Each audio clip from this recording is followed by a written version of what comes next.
The rain battered the narrow, cracked window of the Cheapside boarding house, rattling the glass like the desperate fingers of a We dying cannot man. delay any longer. Genevieve But Thorne where will sat we in the go? absolute dark. North, She to was the border. 26 I years old, and understand. she was precisely 3 days away from starving on the cobblestones of London.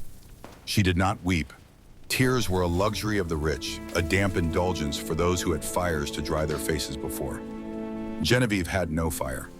The hearth in her cramped room held nothing but gray, lifeless dust. The air smelled of damp plaster, rotting wood, and the bitter chill of a merciless English winter. She sat perfectly still, a worn woolen shawl wrapped tightly around her thin shoulders, conserving whatever fragile warmth her body still possessed. Her mind, however, was violently awake. It was a fortress of logic calculating pennies, distances, and the harsh arithmetic of survival. Then came the footsteps. They were not the hurried, shuffling steps of the other destitute lodgers, nor the heavy, menacing tread of the landlord coming to demand his overdue rent. These were the measured, deliberate footfalls of a man who commanded the ground he walked upon. They stopped outside her door. A single knock struck the wood. Firm. Absolute. Genevieve did not hesitate. She stood smoothing the front of her threadbare skirt, lifting her chin with the quiet dignity of a woman who had nothing left to lose but her pride. She opened the door. The man who stood in the dim, flickering light of the hallway seemed to consume the narrow space. He was tall, broad-shouldered, and completely soaked. Water dripped steadily from the heavy hem of his dark woolen greatcoat pooling on the warped floorboards. He had not taken a carriage. He had walked through the teeth of the storm. His face was carved from unforgiving stone. Hard jaw, severe brow, and a faint, pale scar tracking along his left temple, the quiet signature of a man who had looked death in the eye and refused to blink. His eyes the color of a winter storm fixed upon her. Alistair Vance, the Duke of Ashbourne. Genevieve knew him instantly. Her older brother Reginald had described him in 100 letters sent from the blood-soaked valleys of the Afghan frontier. Reginald had called him a man of iron. A commander's soldiers would follow into the fires of hell without a second thought. But Reginald had also called him a man of unshakable honor. Genevieve prayed that last part was true. "You are not required to marry me," Genevieve said. Her voice did not tremble. It cut through the cold air, clear and steady. She would not play the weeping maiden. She would not beg. Alistair Vance did not move. He did not speak. The silence between them stretched heavy with the roaring of the wind outside. "I release you from my brother's dying request," Genevieve continued, holding his storm-gray gaze. "I believe Reginald loved me very much, and dying men on battlefields often ask for promises they do not fully consider. I will not bind a stranger to a vow made in blood and grief." "Burden," the Duke finally said. The word left his mouth with a dangerous, quiet calm. It was not a question. It was a challenge. He stepped over the threshold, pulling the door shut behind him. The small room instantly felt suffocatingly tight. He dominated the space, a monolith of dark wool and quiet authority. He slowly unbuttoned his greatcoat, his eyes scanning the miserable conditions of the room. The unlit candle, the empty grate, the frost creeping along the baseboards. "You think I walked through a winter gale out of a grudging sense of obligation?" he asked, his voice low, vibrating with a restrained intensity. "I am plain, your grace," Genevieve said, evenly, refusing to look away. "I am without a dowry. I am without societal connections. My own stepmother, Lady Rowena, saw to it that I was cast out the moment my father died. I am 26 years old. I cannot allow a man of your station to sacrifice his future simply because a dying soldier loved his sister." For a long moment, Alistair simply looked at her. He studied the proud, stubborn jut of her chin. He saw the sharp, intelligent light in her eyes. He did not see a victim. He saw a survivor. Without a word of warning, the Duke turned away from her. He walked to the empty, freezing hearth and crouched down. His movements were fluid, brutally efficient, the movements of a man who had spent years making camp in hostile territory. He reached into the deep pocket of his coat and withdrew a small, leather-bound pouch of dry tinder and a steel flint. Genevieve watched in stunned silence. A duke of the realm, a man who possessed half of Derbyshire, kneeling on a filthy floorboard to build a fire for a penniless spinster. He struck the flint. Once. Twice. A spark caught. Within moments, a steady crackling flame chewed through the tinder. He fed it carefully with a few small pieces of coal he had brought from his own pockets. Real radiating heat began to spill into the frozen room. Genevieve had not felt such warmth in a week. Despite her iron will, her body betrayed her. She stepped closer to the hearth, her frozen hands drifting toward the glow. Alistair stood, his tall frame silhouetted against the rising firelight. "Reginald saved my life," Alistair said. The words were heavy, carrying the ghosts of fallen men. "At the Khyber Pass, I took a bullet through the shoulder, shattered the bone. I could not hold a rifle. I could not ride." He turned to look at her, the firelight catching the silver scar on his temple. "Your brother threw my arm over his neck. He carried me for 2 miles through a ravine under heavy enemy fire." Alistair's voice dropped, tightening with a grief that never truly faded. "He was shot twice while doing it. He never stopped walking until we reached the lines." Genevieve swallowed hard. The ache in her throat was sudden and violent. "Reginald never wrote of that." "He wouldn't," Alistair replied softly. "He was a man who did his duty and required no applause for it, much like his sister." Genevieve frowned. "Your Grace?" "Alistair," he corrected her. His gaze locked onto hers. "And I did not come here tonight merely to pay a blood debt, Genevieve." He reached inside his coat and withdrew a folded, weathered piece of paper. He held it out to her. Genevieve's hands shook slightly as she took it. She recognized Reginald's jagged handwriting immediately. The ink was faded, stained with dirt and time. It was a letter, but not from Reginald. It was a letter she had written to Reginald 5 years ago. She stared at it, her heart pounding against her ribs.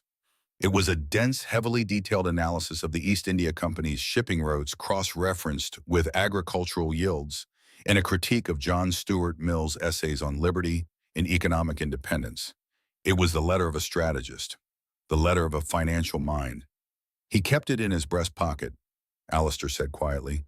He read it aloud by the campfire. He bragged to the entire regiment that his sister had a mind sharper than the Chancellor of the Exchequer. Genevieve felt a sudden flush of heat rush to her cheeks, not from the fire, but from the exposure of her intellect. For years, Lady Rowena had told her that her intelligence was a curse, an unnatural defect that made her unlovable and unmarriageable. "I read your letters for 3 years, Genevieve." Alistair continued, taking a slow step toward her. "I read your thoughts on duty, your thoughts on the hypocrisy of the aristocracy, your brilliant, ruthless understanding of ledgers and law. I asked Reginald who you were, and he told me." Alistair stepped closer. The scent of rain wool and masculine certainty enveloped her. "He told me about the woman who had been treated like a servant in her own home, the woman who deserved the world but had been given nothing." Alistair's eyes darkened, filled with a sudden, fierce possessiveness. 7 years ago, Reginald showed me a miniature portrait of you. I looked at that painting, I read your words, and I realized something entirely inconvenient." Genevieve could barely breathe. "What?" she whispered. "That the woman in that portrait, the woman with that magnificent, uncompromising mind, was the only creature on this earth I could ever respect as an equal." The room fell dead silent. The wind howled against the glass, but inside the air was thick, charged with an electricity that made Genevieve's pulse roar in her ears. "You imagined a phantom, Alistair," she warned him, her voice barely a breath. "You built an idol out of ink and paper. I am not a fantasy. I am a desperate woman living in a slum." "I am well aware of reality," Alistair said, his voice dropping to a low, rough gravel. "When Reginald lay dying in my arms, he did not beg me to marry you. He demanded it. Because he knew I had been waiting for the war to end so I could find you myself, I agreed before the words even left his lips." Genevieve stared at him, her defenses crumbling against the sheer immovable force of his will. This was not pity. This was not a sacrifice. This was a man claiming what he had chosen. "I am not asking for a subservient wife," Alistair said, his tone shifting into the crisp, logical cadence of a negotiation. He knew exactly how to speak to her. "I am asking for a partner, a strategic alliance. I possess a vast estate, shipping lines, and a fortune that requires management. I require a woman capable of standing beside me, not hiding behind me. You possess the intellect. I possess the means." He held her gaze, offering her the one thing she had fought for her entire life. "1 year," Alistair proposed. "Marry me, manage my estates, stand as the Duchess of Ashbourne. If after 12 months you find my presence intolerable, you may leave. I will establish a private independent trust in your name. You will have absolute financial freedom, and you will never have to answer to any, and least of all, Lady Rowena, ever again. Genevieve's mind raced. It was the ultimate contract. It was freedom wrapped in a vow. You would give me my independence, she asked carefully. I would give you the tools to wield it, he corrected. She studied his face. The exhaustion lined around his eyes, the heavy burden of duty he carried in the set of his shoulders. He was a man deeply isolated by his own power. He did not need a pretty ornament. He needed an ally. I will not be quiet, Alistair, she warned him. I will not smile politely at fools, and I will not pretend to be less than I am to soothe the egos of your peers. The faintest shadow of a smile touched the corner of Alistair's mouth. If you ever learn to be quiet, Genevieve, I shall be profoundly disappointed. Genevieve exhaled a long, shuddering breath. The walls of the cold room seemed to fall away. She looked at the fire he had built for her. She looked at the man who had waited 7 years to meet her mind. I have 3 days, she said quietly. Alistair frowned. The faint amusement vanished from his face, replaced by the sharp instincts of a commander. 3 days until what? Until the landlord evicts me, Genevieve said simply. She looked down at the floorboards. I cannot pay the rent. I used the last of my coins yesterday. The silence in the room suddenly turned dangerous. The air grew heavy, oppressive. Alistair's gaze dropped to the floor. He looked at the hem of her worn skirt. He looked closer. His body went completely terrifyingly still.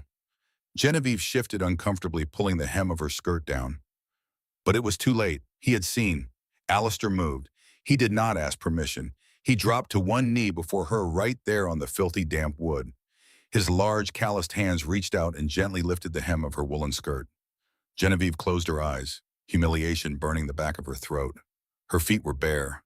The skin was pale, bruised with cold, pressed against the freezing wood. She had sold her only pair of leather boots 2 days ago to buy a loaf of bread and a sliver of soap. It was a logical transaction. Survival required sacrifice. But seeing it through the eyes of the Duke of Ashbourne made the reality of her destitution brutally sharp. Alistair stared at her bare feet. The muscle in his jaw clenched so hard it looked as though the bone might snap. The vein at his scarred temple throbbed. He was a man who had seen battlefields soaked in blood, but the sight of this woman, the brilliant, proud woman he revered, stripped of her shoes by poverty, broke something violent open inside him. You sold your shoes, he whispered. It was not a question. It was a damning indictment of the entire world. It was a practical decision, Genevieve said, trying to keep her voice level, though her heart hammered frantically. I rarely leave the room in this weather regardless. Alistair's hands hovered over her frozen feet. He did not touch them, as if afraid his rough hands might shatter her. He slowly lowered her skirt, hiding the tragic evidence of her suffering. When he rose to his feet, the man standing before her was no longer merely a duke. He was a weapon drawn from its sheath. Every line of his body radiated a cold, absolute fury. Not at her, at the universe that had allowed this to happen. This ends, Alistair said. His voice was a low, terrifying rumble that seemed to vibrate in the floorboards. It ends tonight. You will never know hunger again. You will never know the cold again. And if any man, woman, or landlord ever attempts to degrade you again, I will tear their world apart, stone by stone. Genevieve stared at him, her breath caught in her throat. She had spent her entire life protecting herself. She had never known what it felt like to have a wall of solid iron stand between her and the cruelty of the world. Alistair, she whispered. Do we have an agreement, Genevieve? He demanded, his gray eyes blazing with a fierce, uncompromising light. Will you be my partner? Genevieve did not look away. She lifted her chin, calling upon every ounce of strength her brother had believed she possessed. Yes, she said. Alistair's broad chest expanded as he took a deep breath, the tension leaving his shoulders in a rush. He nodded once. The contract was sealed, not with romance, but with mutual profound respect. Before either of them could speak another word, a sharp, urgent knock struck the door. The spell broke. Alistair's head snapped toward the wood, his eyes narrowing. He stepped in front of Genevieve, instinctively shielding her with his body. He opened the door. A young messenger boy stood in the hallway, panting heavily, his clothes plastered to his skin by the rain. Your Grace, the boy stammered, holding out a sealed envelope. Urgent dispatch from Ashbourne Hall. The steward said I was to find you, no matter the weather. Alistair took the letter, tossing the boy a silver coin. He closed the door and broke the wax seal. Genevieve watched him carefully. Bad news. Alistair's eyes scanned the heavy parchment. His expression did not change, but the temperature in the room seemed to drop. He folded the letter precisely in half. It seems, Alistair said smoothly, that my esteemed extended family, along with your stepmother, Lady Rowena, have caught wind of my intentions. They have begun circulating rumors. They claim I am suffering from battlefield madness, that I am being manipulated by the memory of a dead soldier into marrying beneath my station. Genevieve felt a familiar, sickening weight settle in her stomach. The aristocracy was a machine built to crush outsiders. They will try to stop you. They will try to humiliate me. Alistair looked at her. He did not offer her empty comforts. He offered her a statement of absolute fact. I am the Duke of Ashbourne, he said quietly. I answer to and I answer to my own conscience. I do not answer to society, and neither from this moment on do you. He walked toward her, unbuttoning his heavy-soaked greatcoat. He slipped it off his broad shoulders. Beneath it, he wore a finely tailored dark suit, the fabric radiating the heat of his body. What are you doing? Genevieve asked. Alistair stepped behind her. He draped the enormous, heavy woolen greatcoat over her thin shoulders. The weight of it nearly buckled her knees, but the sheer glorious warmth of it enveloped her like a fortress. It smelled of rain smoke in him. We are leaving, Alistair said, stepping to her side and fastening the top button of the coat beneath her chin. Now, Genevieve blinked in shock. But I have nothing to pack. My belongings. Leave them, Alistair commanded gently. There is nothing in this room worthy of the Duchess of Ashbourne. He looked down at her bare feet hidden beneath the sweeping hem of his coat. Without a word, without a moment of hesitation, Alistair Vance leaned down and swept Genevieve into his arms. She gasped, her hands instinctively clutching the lapels of his suit. He lifted her effortlessly against his chest, holding her high above the freezing, damp floorboards. Alistair, put me down, she protested, her face burning. I can walk. You have walked far enough alone, Genevieve. Alistair said, his voice a low, steady rumble against her ear. You will not touch the ground of this place again. He carried her out of the miserable dark room. He carried her down the narrow, creaking staircase of the boarding house, ignoring the shocked stares of the landlord peering from the shadows. He kicked the front door open, stepping out into the howling London storm. A black carriage bearing the silver crest of the Ashbourne family waited in the rain. The footman scrambled to open the door. Alistair placed her gently onto the velvet cushions inside, stepping in after her and sealing them away from the cold world outside. As the carriage lurched forward, leaving Cheapside and all its miseries behind, Genevieve looked at the man sitting across from her in the shadows. He was a stranger, a soldier, a duke. But as he met her gaze, his eyes full of a quiet, unyielding respect, she realized something profound. He was the first man in her life who had ever truly seen her, and he was the last man who would ever let her fall. The vows were not spoken in a grand cathedral, overflowing with hypocrites and sycophants. They were spoken in the ancient stone-walled chapel of Ashbourne Hall, lit only by the steady golden glow of beeswax candles. There were no crowds, there was no spectacle, there was only the Archbishop's stone tombs of Alistair's ancestors and the heavy absolute silence of a vow being forged.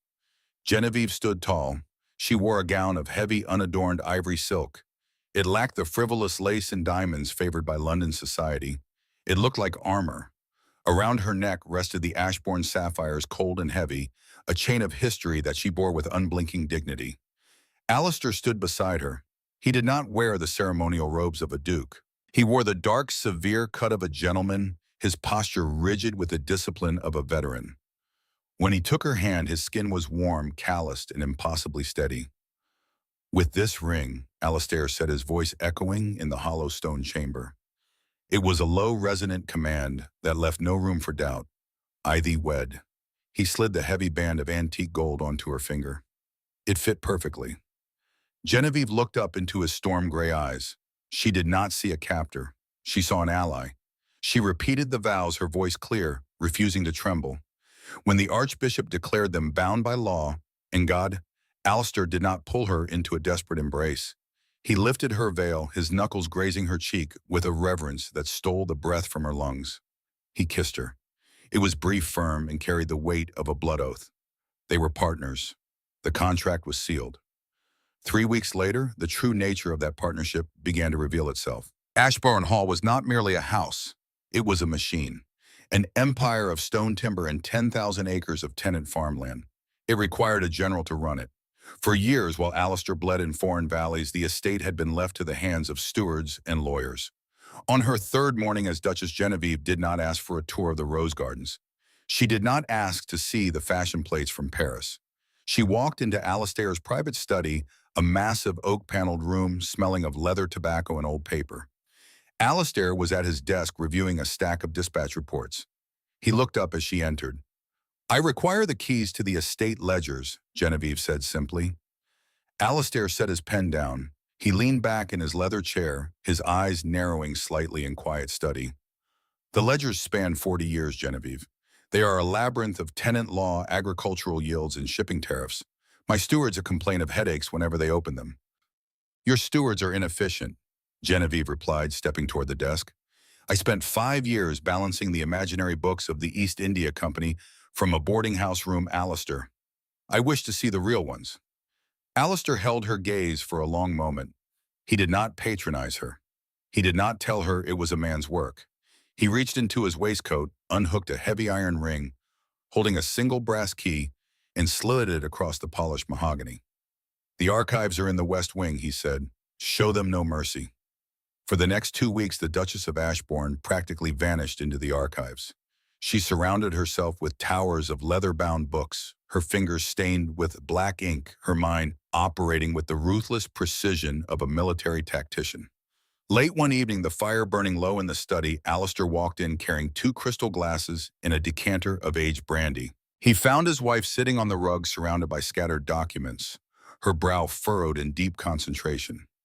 He set the glasses down and handed her one. She took it without looking up, her eyes scanning a column of numbers. "You have been reading for 12 hours, Alistair said, his voice a low rumble. He sat in the wingback chair beside her, watching the firelight play across her face. "Your primary steward in Derbyshire is a thief," Genevieve stated matter-of-factly. She took a sip of the brandy, not even flinching at the burn. Alistair went completely still. "Explain." Genevieve picked up 2 separate ledgers, placing them on Alistair's lap. "He is skimming off the top of the winter wheat yields. He reports a 20% loss to frost rot, but the shipping manifests from your docks in Liverpool show the exact same tonnage being loaded onto vessels bound for the continent.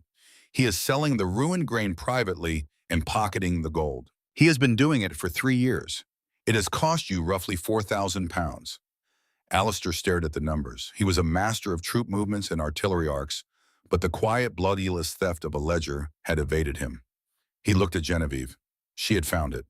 A woman who a month ago had no shoes had just protected his empire with nothing but a pen in her brilliant mind. Alistair slowly closed the book. He looked at her, and the raw, unmasked admiration in his eyes made Genevieve's heart stutter. "I will have him removed by morning," Alistair said quietly. "Do not simply remove him," Genevieve corrected, her voice turning hard. "Audit his personal accounts. Seize his assets to the value of £4,000. Make it a quiet, devastating ruin. If you simply dismiss him, he will steal from the next estate." Alistair smiled. It was a dangerous, predatory smile. "You are ruthless, Duchess." "I am efficient, Alistair. Justice requires a steady hand, not a forgiving one." He leaned forward, resting his forearms on his knees, bringing his face inches from hers. "My God," he whispered, the absolute truth ringing in his voice. "I have waited my entire life for you." It was not a declaration of foolish romance. It was the deepest validation a man could offer. They sat by the fire until dawn, drinking brandy, discussing the philosophies of law, the rot of the aristocracy, and the burden of legacy. They were 2 soldiers sharing a trench, bound by a mutual, unbreakable respect. But the peace of Ashbourne Hall was not meant to last. The past is a stubborn ghost, and it was coming up the gravel drive. It happened on a Tuesday afternoon. The sky was the color of bruised iron. Genevieve stood by the towering windows of the grand drawing room, holding a cup of tea, watching a black carriage clatter to a halt in the courtyard below. She recognized the crest on the door. The Harrington crest. Lady Rowena had arrived. Alistair entered the room a moment later, his presence immediately altering the air pressure. He stood beside Genevieve, his hands clasped firmly behind his back. "I can have them turned away at the gate," Alistair said, his voice flat, devoid of emotion. "No," Genevieve said. She set her teacup down with a quiet, decisive click. "If you turn them away, they will claim I am hiding. They will say I am too weak to face them. Let them in." Alistair looked at her. He saw no fear. He saw only the cold, hard steel he had married. He nodded once to the butler. "Show them up." Moments later, the heavy oak doors opened. Lady Rowena swept into the room, draped in heavy furs and dripping with desperate, ostentatious jewels. Behind her trailed Clementine, Genevieve's half-sister, looking beautiful, hollow, and terribly nervous. Lady Rowena stopped in the center of the Persian rug. She looked at the towering walls, the priceless tapestries, the sheer crushing wealth of the Ashbourne lineage. And then she looked at Genevieve. She expected to see the beaten, invisible girl she had thrown into the streets. Instead, she saw the Duchess of Ashbourne. Genevieve wore a gown of dark, midnight blue velvet. It was simple, tailored to perfection, radiating authority. She did not bow. She did not curtsy. She stood beside her husband, her spine straight, her chin raised. "Genevieve," Lady Rowena said, attempting a smile that looked more like a grimace. "My dear, we were so terribly shocked by the news. A secret wedding, no family present. It is all so irregular." "Irregularity is the privilege of a duke, Lady Rowena," Alistair said smoothly, his voice cutting through the air like a blade. Rowena's eyes flickered to Alistair, a flash of genuine intimidation crossing her features before she masked it. "Of course, Your Grace. I only meant to say that society is whispering. A man of your standing, marrying a girl with no preparation for such a demanding role. I feared for her. I feared for you." "Your concern is entirely unnecessary," Genevieve said. Her voice was calm, conversational, and utterly lethal. "I find the estate quite manageable. In fact, I have recently been reviewing the financial ledgers. It is remarkable what one can find hidden in the numbers when one knows where to look." Rowena's smile stiffened. The blood drained slightly from her cheeks. "Indeed," Rowena snapped. She unclasped her velvet reticule and withdrew a thick, folded document sealed with red wax. She held it up, her eyes gleaming with sudden, venomous triumph. "Since we are speaking of finances, Genevieve, I have come to settle a final piece of family business. I had hoped to spare the Duke this humiliation, but since you insist on playing the grand lady, you leave me no choice." Rowena threw the document onto the marble table. "A promissory note," Rowena declared, her voice rising in the quiet room. "Signed by your late father, a debt of £12,000 borrowed against my family's name to cover his gambling losses. The debt transferred to you upon his death. You are a bankrupt, Genevieve, and unless the Duke wishes to be dragged through the public courts to pay the debts of a beggar, this marriage must be annulled." Clementine gasped, stepping back, horrified by her mother's cruelty. Silence fell over the room. It was a heavy, suffocating silence. Rowena stood breathing hard, waiting for the collapse. She waited for Genevieve to weep. She waited for the Duke to turn away in disgust. Genevieve did not weep. She did not even blink. She looked at the document on the table. Then she looked at Rowena. "A £12,000 debt," Genevieve repeated softly, "signed by my father." "Yes," Rowena sneered, "and the creditors are impatient." Alistair had not moved. He stood like a statue carved from granite, but his eyes, those terrifying storm-gray eyes, were locked onto his wife. He was watching her. He was waiting. He was not stepping in to save her because he knew she did not need saving. He was giving her the floor. Genevieve picked up the document. She broke the seal. She unfolded the thick parchment and let her eyes scan the text. "This is a fascinating piece of fiction, Rowena," Genevieve said. Rowena bristled. "How dare you? It is illegal. It is a forgery." Genevieve cut her off, her voice cracking like a whip. Genevieve took a slow, deliberate step forward, holding the paper up to the light. "My father was a weak man, but he was a meticulous one. He never signed his name without connecting the R-bomb to the T in Reginald Thorne. This signature separates them. Furthermore, this document is dated October of 1854. My father suffered a severe stroke in September of 1854. He lost all motor function in his right hand.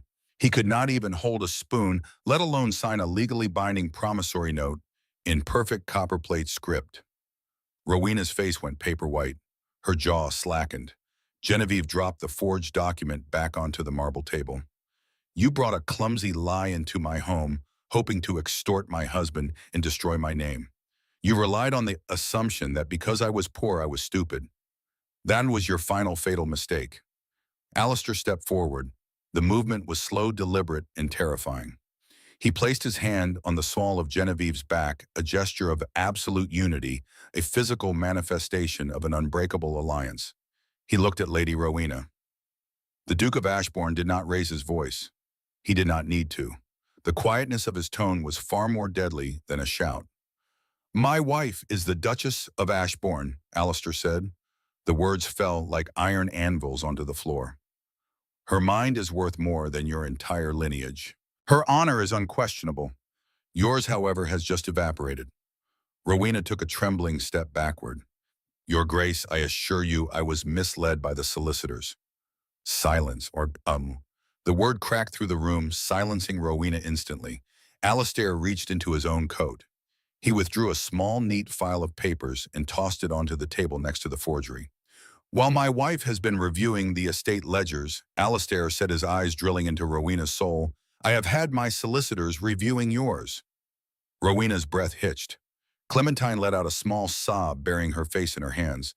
700 pounds. Alistair stated, the arithmetic of justice finally balancing. That was the exact amount left in a private trust for Genevieve by her late mother. A trust you drained over the course of 8 years, forging Genevieve's signature to withdraw the funds. That money would have granted her independence. That money would have kept her out of the slums of Cheapside. Genevieve stood perfectly still, the revelation washing over her. She looked at Alistair. He had known. He had investigated her past not to judge her, but to arm her. You stole her inheritance, Alistair said softly, and worse, you stole her safety.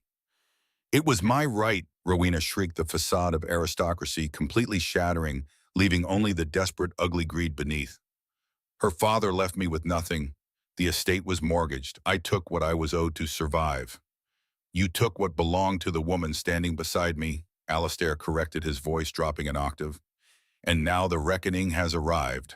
He leaned forward, placing both hands flat on the marble table looming over the ruined woman. You have two choices, Lady Rowena, Alistair said, his eyes offering no mercy. You will sit at this table. You will sign a full confession of theft and forgery. You will sign over the deed to your London townhouse and the remnants of your dowry to repay the 700 pounds with interest directly into my wife's private account. And then you will leave England, permanently. Rowena gasped, clutching her throat. You cannot do this. I will be ruined. I will be destitute. Alistair's expression did not change. It was a mask of cold, beautiful justice. That is the first choice, he whispered. The second choice is that I hand these documents to the magistrate in London. You will be arrested for fraud, forgery, and extortion. You will stand trial, and I will use every ounce of my wealth and political influence to ensure you spend the rest of your natural life rotting in a cell in Newgate Prison. Alistair straightened up, buttoning his jacket. Choose. The word hung in the air, final and absolute. Rowena looked at the Duke. She looked at Genevieve, searching for a shred of the timid, broken girl she had once commanded. But Genevieve only looked back with eyes as hard and uncompromising as the man standing beside her. Rowena collapsed into the chair. Her hands shook violently as she picked up the pen Alistair pushed toward her. She wept as she signed her name, her tears staining the parchment, her empire of lies crumbling into dust. Genevieve watched. She felt no pity. She felt no triumph. She felt only the clean, sharp sensation of a wound finally being closed. When the ink was dry, Alistair took the papers. He handed them to his butler. Have these filed with the London solicitors, and have these women escorted from my property. They are never to return. Rowena practically fled the room, a broken, hollow shell of a woman. Clementine lingered for a moment. She looked at Genevieve, her eyes red and swollen. I knew, Clementine whispered, her voice cracking. I knew she stole the money. I was just too much of a coward to stop her. I am sorry, Genevieve. I am so sorry. Genevieve looked at her half-sister. She saw a girl who would now have to build her own life from nothing just as Genevieve had. "Learn courage, Clementine," Genevieve said quietly. "It is the only thing that will keep you warm." Clementine nodded once, turning and running out the doors. The heavy oak doors clicked shut. The grand drawing room was silent once again. Genevieve turned to Alistair. The adrenaline was slowly draining from her veins, leaving behind a profound, overwhelming clarity. She looked at the man who had torn down her enemies, not by fighting her battles for her, but by handing her the sword and standing at her back. "You did not tell me you investigated the trust," Genevieve said. Alistair walked toward her. The cold, terrifying Duke had vanished. In his place was a man looking at the center of his universe. "A partner does not withhold ammunition." "Genevieve," he said softly. Genevieve closed the distance between them. She reached out her hands, resting flat against the solid, steady wall of his chest. She could feel the steady, rhythmic beating of his heart beneath the wool. "Alistair," she whispered, "you were magnificent."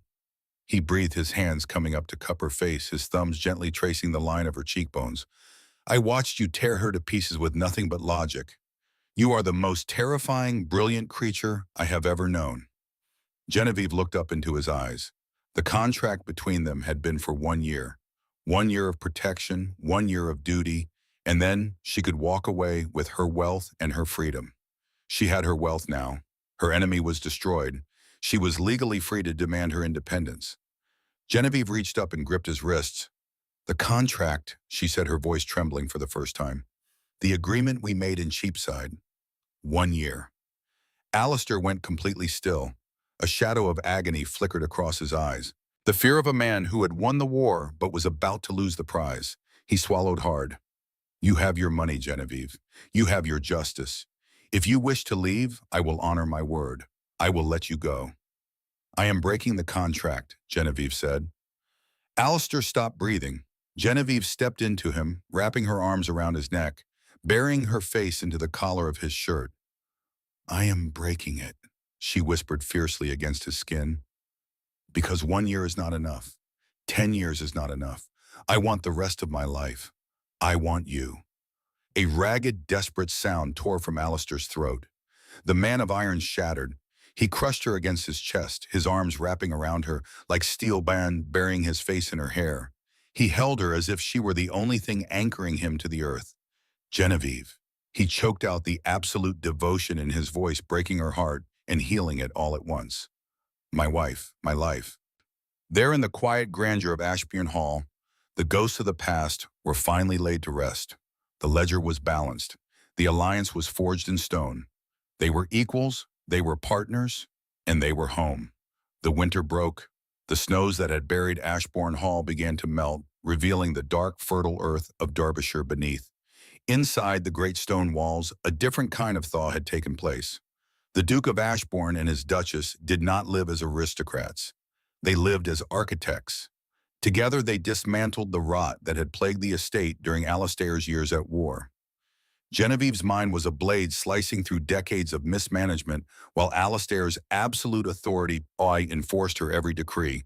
They were a unified front. The tenant farmers, initially suspicious of a London spinster, quickly learned to revere her. She lowered their grain taxes, repaired their roofs, and ensured that the Ashbourne name stood for unshakable justice. But true justice, they were about to discover, had not yet been fully served. It began on a rainy Tuesday in April. Genevieve was in the study, surrounded by the banking records Alistair had seized from Lady Rowena's London solicitors. The £700 had been recovered, transferred back into a private trust bearing Genevieve's name. But Genevieve's mind, trained to track the flow of wealth like a hound tracking a scent, could not let the ledgers go. She traced the history of the stolen money. She wanted to know exactly what Rowena had done with it over the past 8 years. Alistair walked into the study, the smell of rain and horses clinging to his riding coat. He stopped when he saw her. Genevieve was standing behind the heavy oak desk, her face drained of all color. Her hands, usually so steady, were trembling as they held a faded shipping manifest. "Genevieve?" Alistair crossed the room in 3 strides. "What is it?" She did not look up. She simply slid the manifest across the leather surface of the desk. "Rowena did not spend my mother's money on silk or carriages," Genevieve whispered. The words sounded like dry leaves. "She invested it, She purchased shares in a military supply syndicate based in Liverpool, a syndicate contracted by the Crown to supply the infantry regiments in the Afghan Valley. Alistair went completely still. The air in the room suddenly turned to ice. He looked down at the paper. He recognized the name of the syndicate.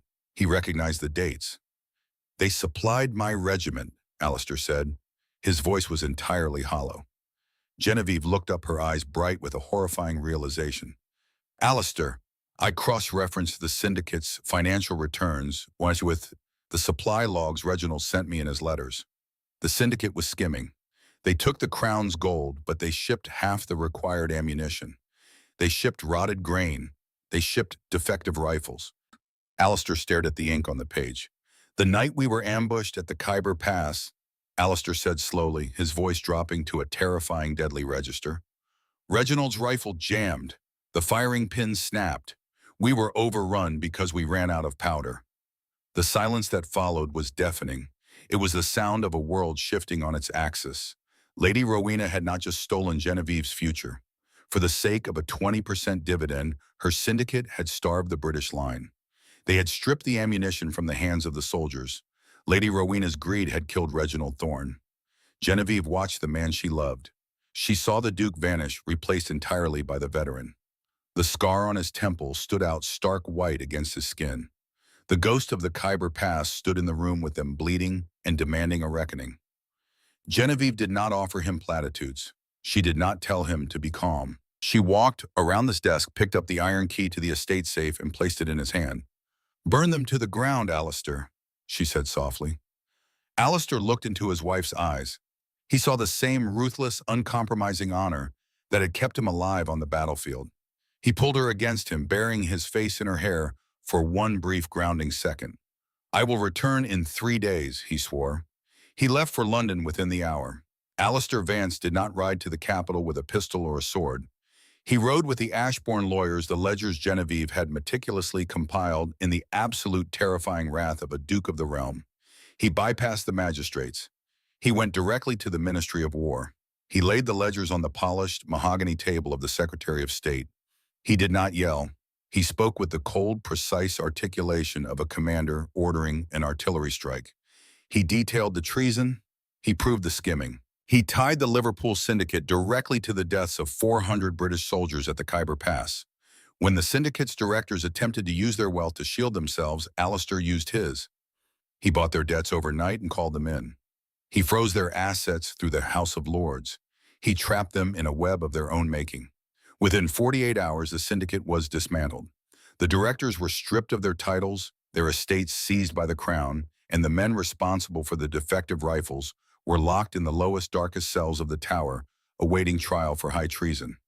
Lady Rowena, though already disgraced, was named publicly as a financial conspirator.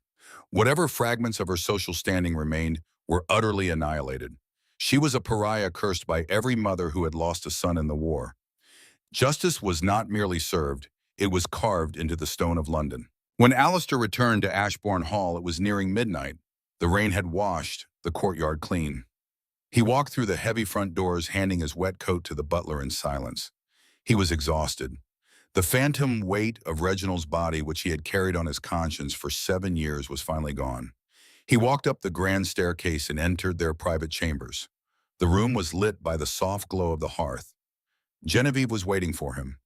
She wore a simple white linen nightgown, her dark hair falling loose over her shoulders. She looked at him, reading the lines of his face, the set of his shoulders. She knew it was done. Alistair stopped in the center of the room. He looked at the woman who had handed him the evidence to avenge his greatest failure. He fell to his knees. It was not a gesture of defeat. It was a gesture of absolute surrender. Genevieve immediately dropped to the floor beside him. She took his large, calloused face in her hands. His eyes were closed, his breathing ragged. "He is at peace, Alistair," Genevieve whispered fiercely, her thumbs brushing the exhaustion from his cheeks. "My brother is at peace. The debt is paid." Alistair opened his eyes. They were bright, stripped of all their armor. "I could not save him." Alistair choked out the trauma of 30 years finally breaking open. "I had all this power, all this wealth, and I bled in the dirt while a better man died to keep me breathing." "Listen to me," Genevieve commanded, her voice steady and anchor in his storm. Reginald did not die for a duke. He died for his brother. He gave his life so that you could come back and find me. He gave his life so that we could tear down the corruption that killed him. We are his legacy, Alistair, you and I. Alistair looked at her. The profound, overwhelming truth of her words settled into his bones. He reached up, covering her hands with his own. He pressed his lips to her palms. You are my mind, Genevieve. Alistair swore, his voice rough with absolute devotion. You are my honor. You are the only world I ever wished to know.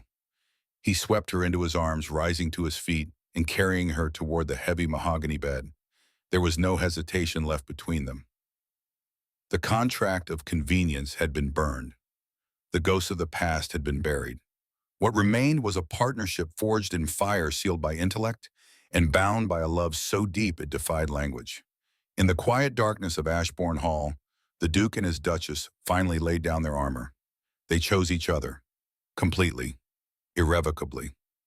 3 years later, the afternoon sun poured over the manicured lawns of Ashbourne Hall like liquid gold. The dark, brooding shadows of the estate had long since been banished.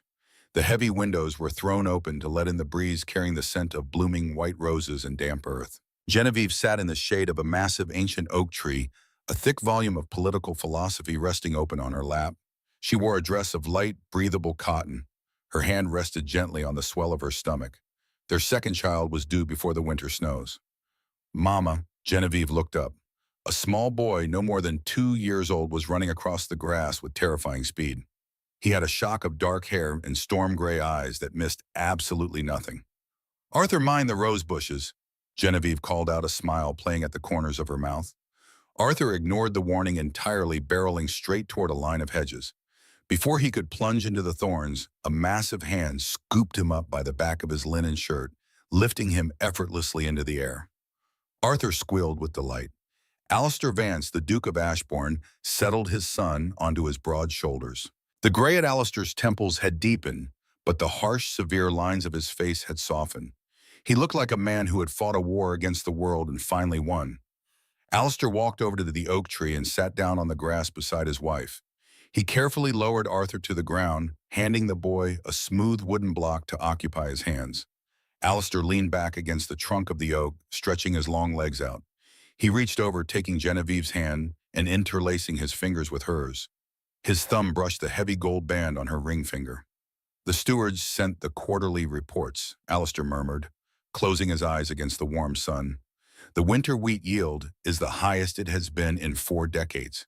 The tenants are requesting permission to build a new schoolhouse in the village. I have already approved the funds for the schoolhouse, Genevieve replied, turning a page in her book, and I took the liberty of reviewing the architectural plans. I doubled the size of the library. Alistair opened one eye, looking at her with a mixture of amusement and profound awe. You are spending my fortune with alarming efficiency, Duchess. It is our fortune, Alistair, and an uneducated tenantry is a vulnerability. We are building a foundation that will last long after we are gone. Alistair shifted, turning fully toward her. He looked at the book in her lap. He looked at the gentle curve of her pregnancy. He looked at their son sitting safely in the grass, protected by a name that now stood for unyielding integrity. Alistair reached out gently, resting his hand over hers on her stomach. He felt the faint, sudden kick of the life growing inside her. We built this, Alistair said quietly. His voice carried the reverence of a prayer. Genevieve closed her book. She looked at the man who had walked through a winter storm to pull her from the dark. The man who had never once asked her to make herself smaller so that he could feel tall. Yes, Genevieve said, leaning her head against his shoulder. We did. The wind rustled through the ancient oak leaves above them. The estate of Ashbourne stood immovable against the horizon, a fortress not of stone but of partnership. The world outside would always have its storms, its cruelties, and its corruptions. But here on this land, the ledger was balanced.